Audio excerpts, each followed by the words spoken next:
Today's episode is sponsored by Anchor. If you haven't already heard of Anchor, it's one of the easiest ways to make a podcast. I even use Anchor myself, and from personal experience, I 100% recommend Anchor for those who want to start a successful podcast. First of all, Anchor is 100% free, which is great for beginners. Next, there are tools that allow you to record and edit episodes from your phone or computer.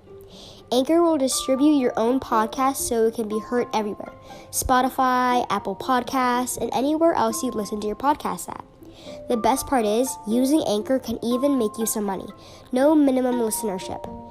Everything you need to create your podcast is all in the Anchor app, and that's why I love it. Download the free Anchor app on the App Store or go to anchor.fm.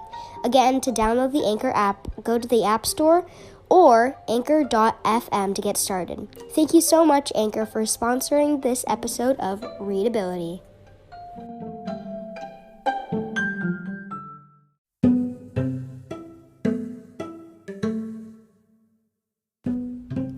Welcome to Readability. I'm your host, Ashley Kelson. In Readability, we read all kinds of stories, from short storybooks to large chapter books. You could sit down with family or just lay back and relax. Every Saturday, we read, review, and recommend different books for your listening pleasure. I really hope you enjoy Readability. Let's get started.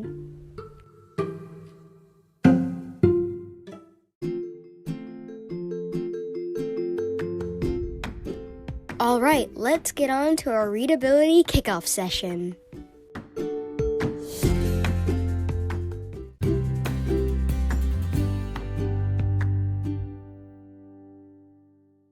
For this week's episode, I'll be discussing a favorite of mine, The One and Only Ivan by Katherine Applegate. This book is super interesting, and I would love to show everyone the book and my favorite parts of it. Without further ado, let's get on to the review. The One and Only Ivan is a children's novel with Ivan, a performing gorilla at the Big Top Mall, and his friends. A dog, Bob, and some more elephants, more specifically Stella and more. On a normal day, Ivan overhears that there is a new animal that's going to be living there. Of course, he and his friends, Bob and Stella, were ecstatic. Ruby, the guest, is very optimistic and young, and Stella is the one who must look over a fellow elephant. After a disappointing tragedy, Ruby has many questions that will never get answered, and she has experienced things Ivan doesn't really want her to. It's his job to show Ruby around and teach her new things. At this point in time, he realizes a lot of stuff and changes for the better. Katherine gives this book such a happy feel, then hits you with some tough, emotional things that are pretty hard to cope with. She's a great writer and has many books that are awesome and I actually love myself. The book is 319 pages long. Though there are not any chapters in this book, there are sections with small passages in them, if that makes any sense, and they have titles. The publishing brand was HarperCollins Publishers, and it is written by the amazing Katherine Applegate. If we want to talk about rating, like all the other books I've read, this book isn't going to be very low. I really like this book, though there are more books that I like better than this one, but that 100% doesn't mean you have to avoid it. It's actually an amazing story, and I think a solid 3.5 or 4 would do. Not too bad, but not too amazing. It's just right. Now, would I recommend the book? And no doubt, yes. Why not? It's a quick read, and the story is really interesting, and it can have many emotional parts that you'll definitely remember at the end of the book. The most interesting part about this story is how it's from a gorilla's point of view. This is one of the first stories where the protagonist was an animal and not a human, which it usually is. It's really interesting and somewhat hilarious how Katherine, the author, interpreted being an animal, more specifically a gorilla. I would definitely recommend to others my age this book for a fun-loving book that sucks you into the story. Like the last episode, I don't have the book, so I'll have to vaguely describe the events that really spoke to me in some weird way. Not trying to spoil much, but the moment Ivan finally discovers his love for painting, thanks to Julia, is so wholesome and is a great way to introduce Ivan's talents. Because of this, other events in the story can make so much more sense. Okay, you know what? I really can't hold it in. I really can't. But what I'm going to say next is going to be some big spoilers. So shut your ears if you have to.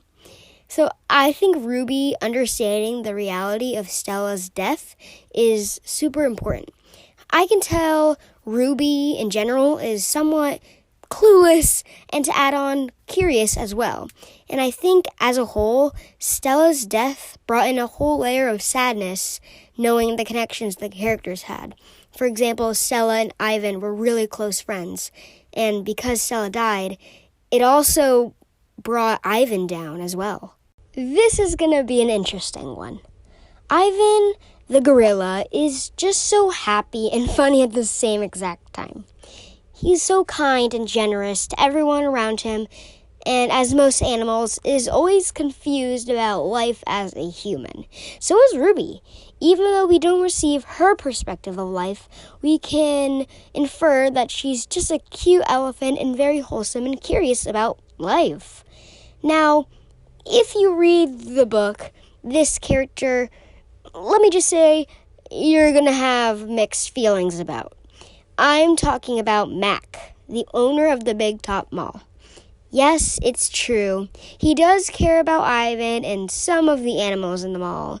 Keyword, some. But he can be super rude sometimes. For example, he's always just trying to get money. It's all he wants. It's really what makes me hate him, a lot. I really wish he cared more often about the safety and comfort of the animals, especially when he was trading Ruby, hurting her only for her to move where he wanted. But, on the bright side, we have characters like Julia, the janitor's daughter, who's an artist and taught Ivan how to draw, and it's just great how we have kind characters and ones that, let's just say, we have mixed feelings about. Going through all of that, this book is just great in general. I wonder if I'll ever find a book I very much dislike. So far, I enjoy every book I read. But, as always, don't forget to check out The One and Only Ivan by Katherine Applegate. Now, here's our official readability ending.